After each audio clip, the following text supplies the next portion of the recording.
Today I'm doing a review of this Ninja Dual Fry Mega Zone air fryer. No, I'm not. Ah, finally. That was a bit of an adventure. Previously. ChatGPT told me that this goes to $450 No, it does not. because it doesn't say on the box anywhere. All the research I've done says it goes to $400. Oh, and this is not just an unboxing video. I am going to be cooking a ribeye steak and a bone-in pork chop to show you how well this works for us carnivores. I'll tell you why I'm taking this back. This looks like a great air fryer. I did all the reading on it. Looks like an awesome unit, but there's one basket, not a deal breaker because you can put a divider in it. The basket's pretty shallow, as I found. I haven't opened it yet. I watched a video, and unfortunately, I can't cook a small chicken in here. It's too shallow, so that's a deal breaker.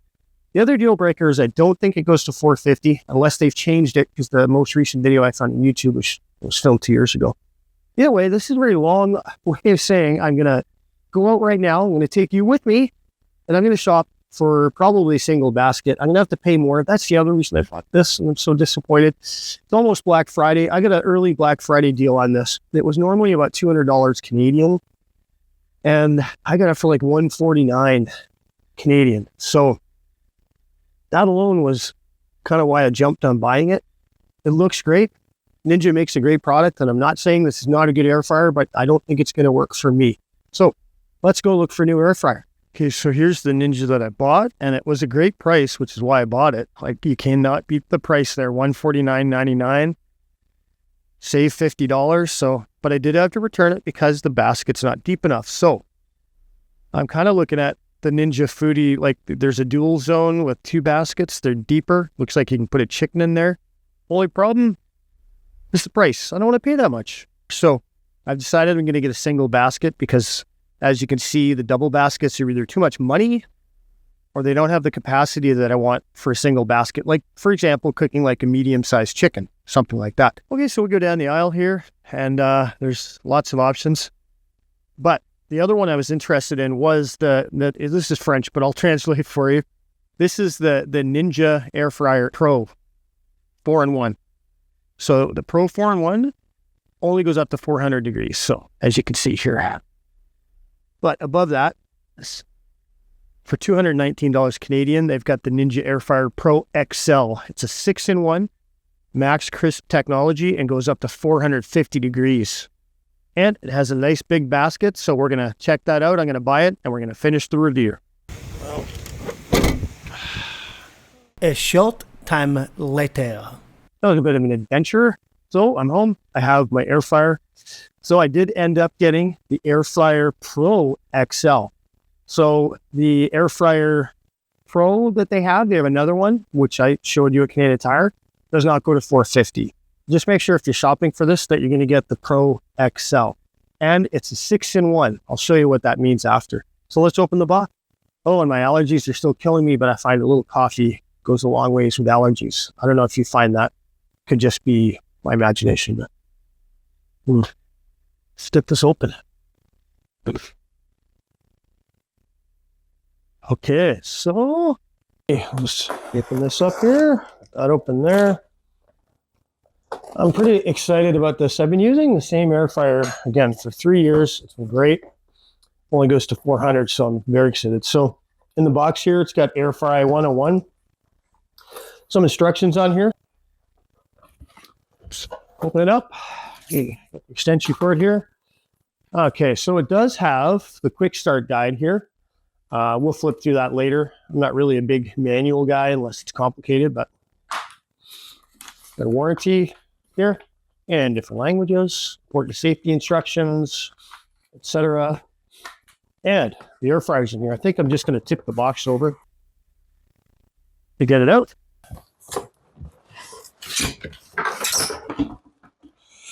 Ah, look at that. Uh-oh. Nope, that's okay. I thought something was going to fall out. Yeah, let's take it out of the bag here. So far I can tell it's got a nice size to it. It's definitely going to be bigger than my old air fryer, that's for sure. Let's just take that out there. Righty. Oh, wow. Great. What is this? Oh, boy, look at that.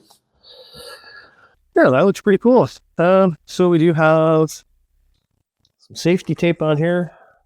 Just keeps the door closed. Got some on this side as well. Yep. So first impressions are that this is a great size. I'm going to compare it to the other Ninja once I'm done looking at this here. Wow, nice clean surface on here. This is nice too. This will be easy to clean because there's no real grooves or anything. So a little Windex and some cleaning. Does have some instructions for cooking.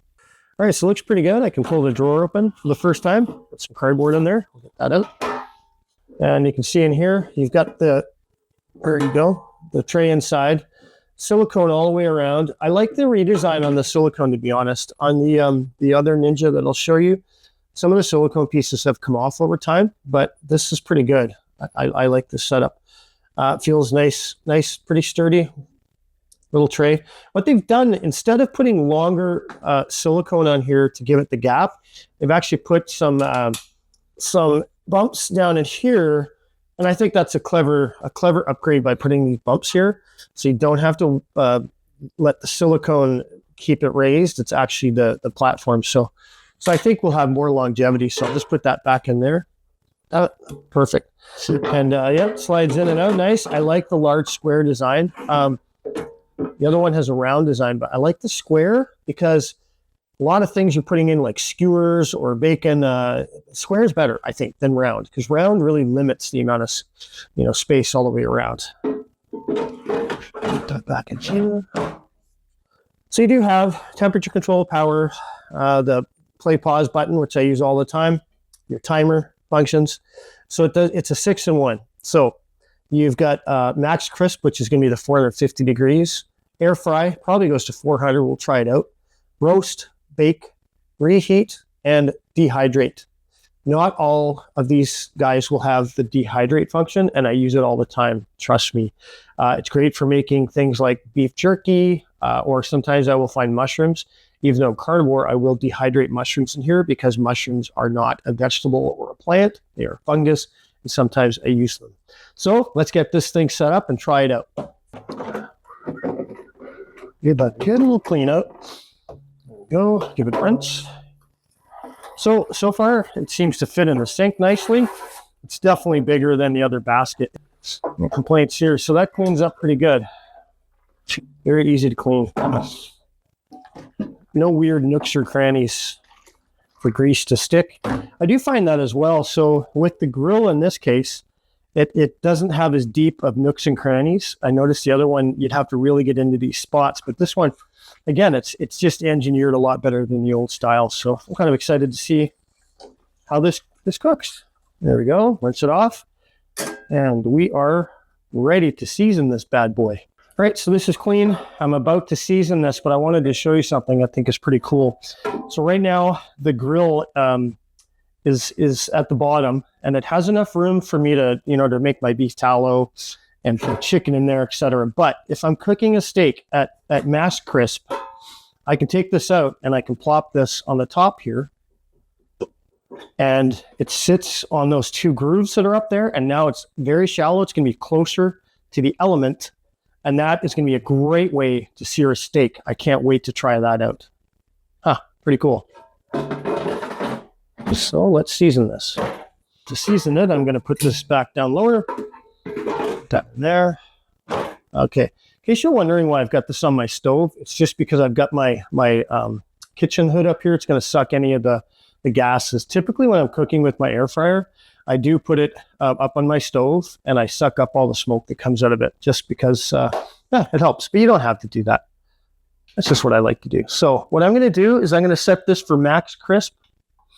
I'm going to go to 450. I'm going to set the time for 15 minutes. And then I'm going to hit play. There you go. That's the typical Ninja beep. It's going. The fan is slowly turning up. I'll let you listen to that. So the fan is quiet right now. I do believe that the fan is going to up the speed as the temperature. So it's preheating right now. As it warms up, the fan speed's going to increase on it. All right, so we're about halfway through the seasoning process. Actually going to turn my fan on a sec here, but you can smell the gases coming off from like everything kind of burning off, all the factory coatings and things. So this you definitely have to do before you cook food. Now, we're about halfway through and the fan has turned up a lot. So once this thing fires up, this is the fan noise.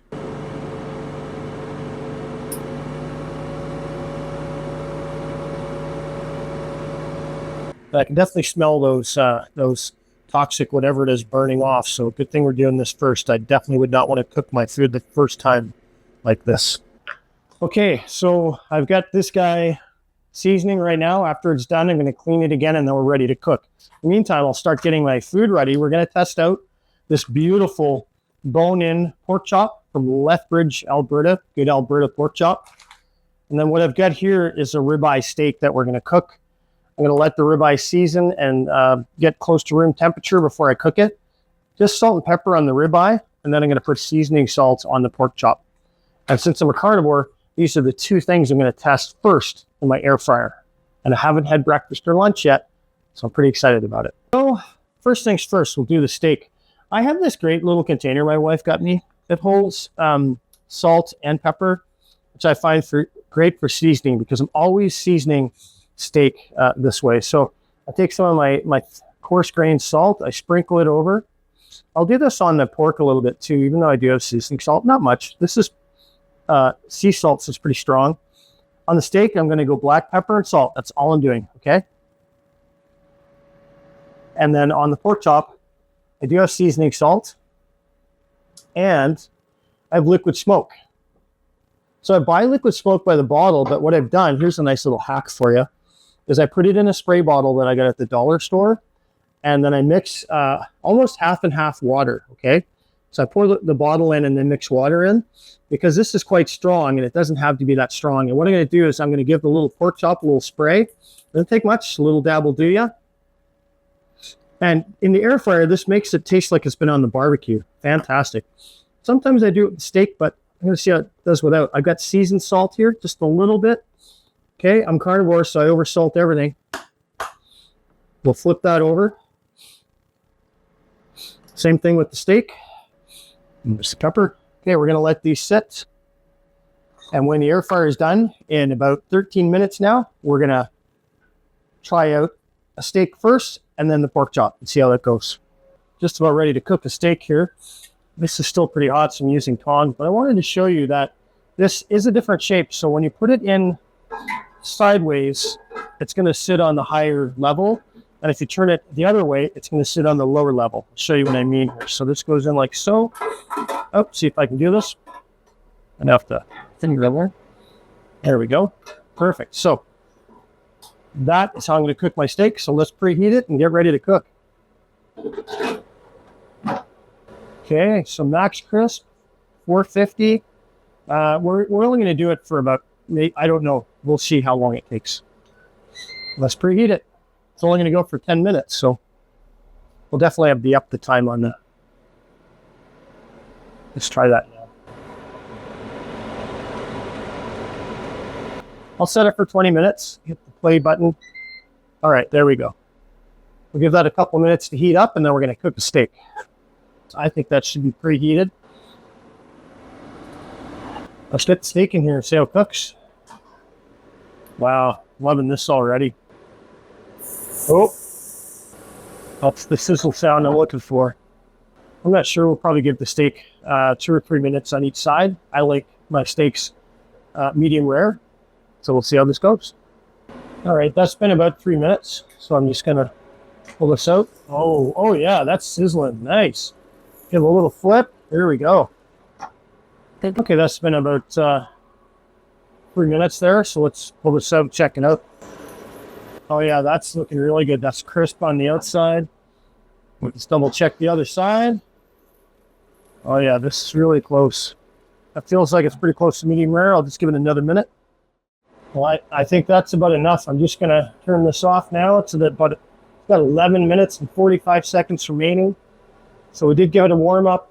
Looks like we did it about 4 minutes on each side of the steak. Oh, that is looking perfect. That looks really good. Oh yeah. Let's put it on the plate and let it rest. We're going to let the steak rest for about 5 minutes. And one thing I do, because I'm a carnivore, is I want the fat, is I'm going to take any fat that I have left in here and pour it on top of the steak. Oh, yes. Yeah, really good. Beautiful. As a carnivore, you want that fat in your diet, and that is perfectly good fat. While I'm waiting for the steak to rest, I'm going to cook the pork chop. So I put it on air fry. I've got it at 20 minutes, and I've got the temperature set to, I think I want to try at 350. I want to cook the pork all the way through, right? So I'm hoping that it'll be kind of crisp on the outside, juicy on the inside, but cooked all the way through. And I will check the temperature as well. Let that preheat. It won't take long to preheat because I just took the steak out and I moved the grill down to the lower part of the basket. So it'll bake differently. I'm just experimenting here. Okay, well, this is already hot from the steak, so I'm going to put the pork chop in here. It's beautiful pork chop. Wow, this is going to be so good. And I've lowered the grill in the basket to the lower section. Wow, there's that sizzle sound. Nice. I'm going to let that go for probably about 10 minutes per side. We'll see how that goes, and we'll measure the temperature inside to make sure it's cooked all the way through. All right, so the pork chop is in there cooking. I'm going to cut the steak open, and let's see how this looks. Oh, it's so tender. Oh, that's perfect on the inside. Look at that.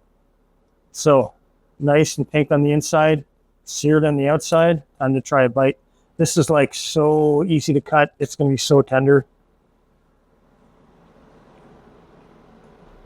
Well, I hope you don't hear me chewing, but that is a perfectly cooked steak. Okay, the pork chop's been in there for about 4 minutes. That's starting to look pretty good. Oh, yeah. Oh, the non-stick surface works really well. Okay, so with that pork chop, we're about 10 minutes in, almost. I'm going to flip it, and then I'm going to check the temperature as well. So I'll hit the pause button here. Oh, wow, it's looking good. Look at the beautiful color on that. It's getting nice and seared on the outside. Let's check the internal temperature. We want to get it up to about 170 Fahrenheit. It's only at 118 right now, so we're going to keep going.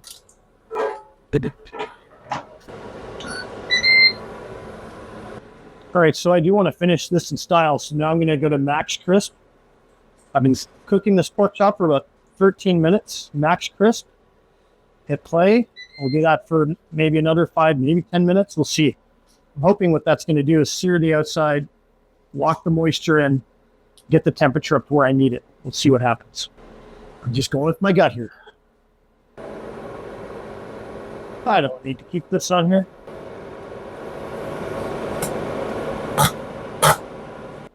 I guess that means I'm keeping it.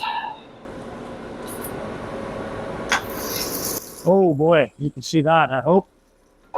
That's really starting to get a nice color on the outside. Wow. I'll flip that over. I'll just check the temperature really quick here.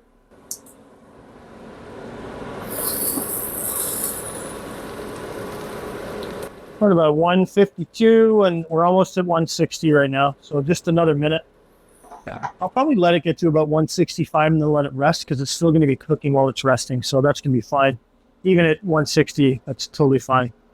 Okay, here's the moment of truth. This is a very thick bone-in pork chop. Look at how nice that looks. Again, if there's any fats, I'm going to pour the fat on there. I'm a carnivore. I want that fat. Wow, so far so good. Look at how beautiful that is. That is just a gorgeous, gorgeous pork chop. From Lethbridge, Alberta. Some of your best beef and pork in the world come from Alberta. Canada, just in case you're American watching this. Wow. Okay, that's where I'm going to cut into it. We'll let that rest for a couple of minutes. We'll cut into the thickest part. Look at the beautiful juices that are there too. We're going to get into that. Oh yeah, perfectly cooked inside. Perfectly cooked. That is a gorgeous pork chop. Wow, it is so moist and flavorful. Perfectly cooked outside and inside. And because of that max crisp, I've got a nice little sear on the outside. Wow, beautiful. So far, 2 out of 2 on the first 2 cooks. Just perfect. Okay, that is delicious. I can't wait to finish it. I'm going to be doing another recipe right away with this new air fryer and my Instant Pot. It's carnivore bone broth recipe. And bone broth, if you haven't made it yourself, is so nutritional. It has all the nutrients you're going to need if you're a carnivore.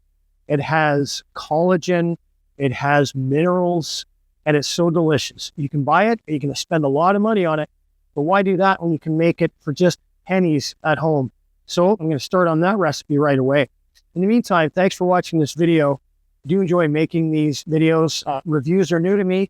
If you go to my channel, you'll see that I do a lot of recipes and I do a lot of videos on carnivore lifestyle and having the best life you can after the age of 50, 55, turning 56. Wow, that came fast.